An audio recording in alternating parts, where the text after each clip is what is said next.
Lá na nossa aba comunidade, eu sempre pergunto para vocês, quem lembra desse primeiro filme?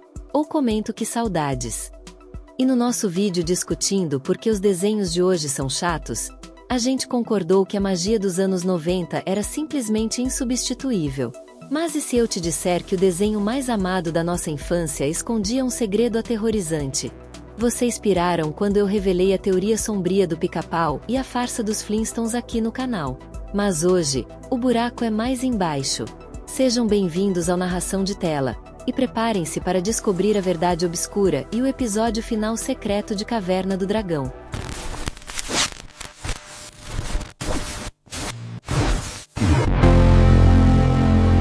Ao contrário dos desenhos de hoje que têm finais felizes e fáceis, os anos 90 não tinham pena da gente.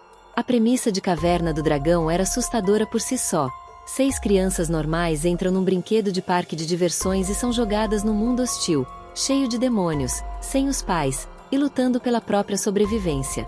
Episódio após episódio, o Mestre dos Magos aparecia do nada, dava uma charada inútil e sumia.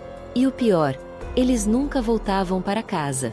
Esse ciclo infinito de frustração plantou uma semente na cabeça dos fãs, gerando a maior e mais sombria lenda urbana da história da TV. Essa é a teoria que tirou o sono de muita gente. Levante-se, meu filho. Atenção, se prepare para ter sua infância arruinada. Segundo a lenda que se espalhou pelo mundo todo, as crianças nunca foram transportadas para um mundo mágico. Na verdade, o carrinho da montanha-russa descarrilou e todas elas sofreram um acidente fatal naquele parque. O reino em que elas estão presas, o purgatório, e a o unicórnio que sempre impedia a fuga deles no último segundo, um demônio disfarçado para mantê-los presos. Mas a parte mais bizarra dessa teoria é sobre o Vingador e o Mestre dos Magos. A lenda dizia que eles eram as duas metades de uma mesma entidade maligna, brincando com as almas das crianças. Um dava falsa esperança, e o outro trazia o desespero. Mas será que isso é verdade? Para nossa sorte, um dos roteiristas oficiais do desenho, Michael Reaves, veio a público revelar o que de fato aconteceu. O desenho foi cancelado abruptamente na 3ª temporada, mas existia um roteiro oficial para o último episódio, chamado Requiem. E a história original era bem diferente de um purgatório. It happens a lot. And all you can do is, just sort of like shrug and say, oh well, take the money and move on. Requiem was written in such a way that if the show was not picked up, as opposed to being canceled, then it served as an ending for the show. But if it was picked up, then we could move the kids on to another level, take the show in a different direction. So it was written to serve either way, and that was the main point for doing it. No roteiro final que nunca foi animado, as crianças não estão mortas. O episódio revelaria que o grande vilão, o Vingador, era na verdade o filho do Mestre dos Magos. Ele havia sido corrompido pelas trevas há milhares de anos.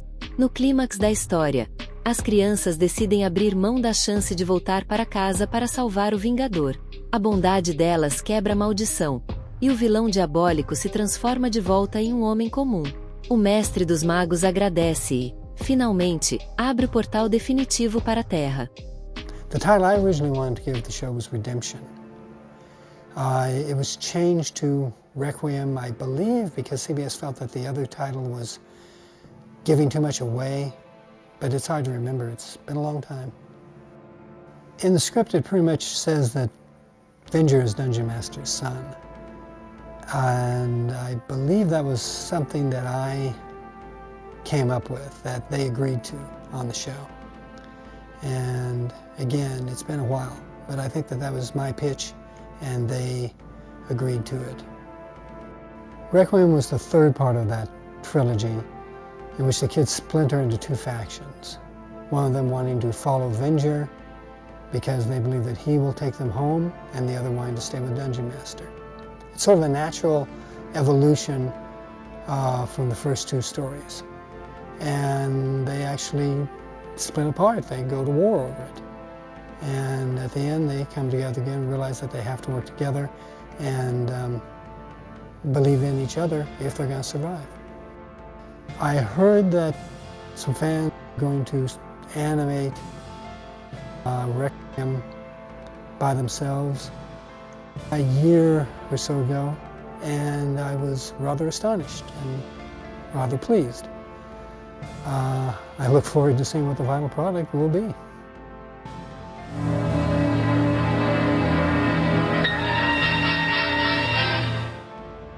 My name is George DeLuca. I'm working on animating Michael Reeves' final script for the Dungeons & Dragons cartoon.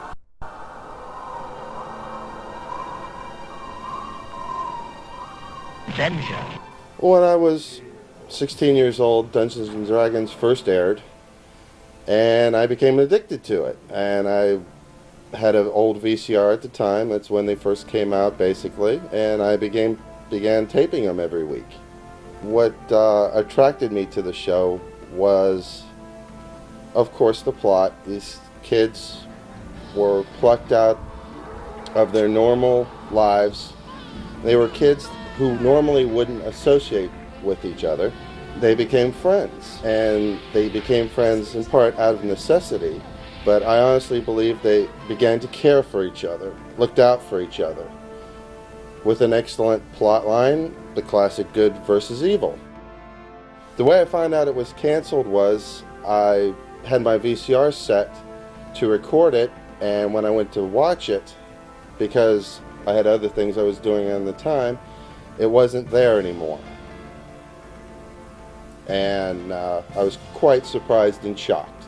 I didn't start pursuing it until I first found out about the internet. I got my own internet connection, and one day I just happened to remember the cartoon and decided to do a search for it, which I ran across several websites, which led me to Michael Reeves' script.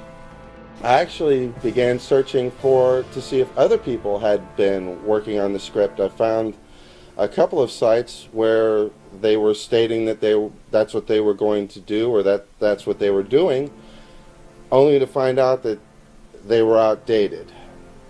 So I sat down one day and thought to myself, why don't I do it? I used to do this kind of thing with animation, so it seemed a perfect thing to do. I figured out that I would be the one doing it when I got an email from the last group that stated that they were doing it, and had stated that they were actually no longer doing it, that the website was out of date.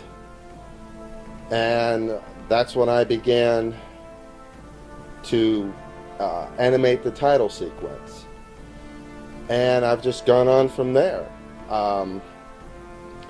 It was actually 6 months into it that I realized how big it was going to be, as far as the characters, hand drawing them, finding existing footage, going through my own VHS tapes to find actual episodes.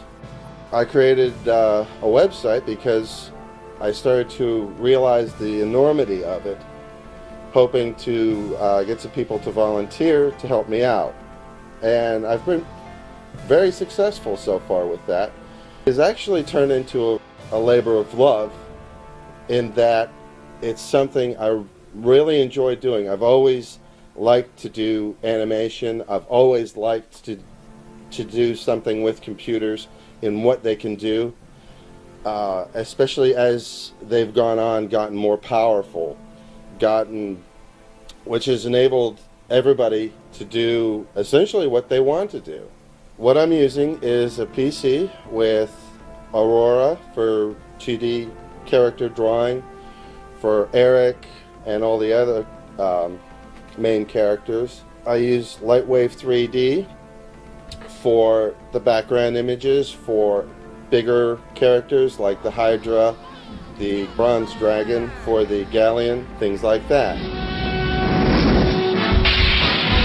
This thing's got more legs than T-Man! There's no place to hide. It's gonna get us, sooner or later. The way I found voice actors was I initially tried to pursue the original voice actors, which I ran across one, which was Katie Leigh, and she very, very kindly volunteered to do the voice of Sheila. I also posted on my website a request for other people, whoever wanted to volunteer. I ran across a group from England who is doing a live action version, and they volunteered to do the voice actors of all the other characters.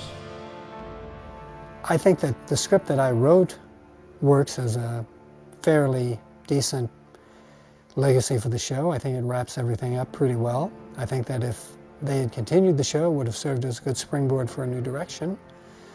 I wish that they had, done it at the time, but they didn't. And so if somebody actually is able to finish animating a version out there on the web, then maybe that'll serve as a sort of closure for all the people out there who wanted to know how it ended. If you were to take Michael Reeves' script, download it from the internet, load it into a word processor, and print it, it would come out to be 44 pages big. After a year and a half of working on it, I'm on page 10.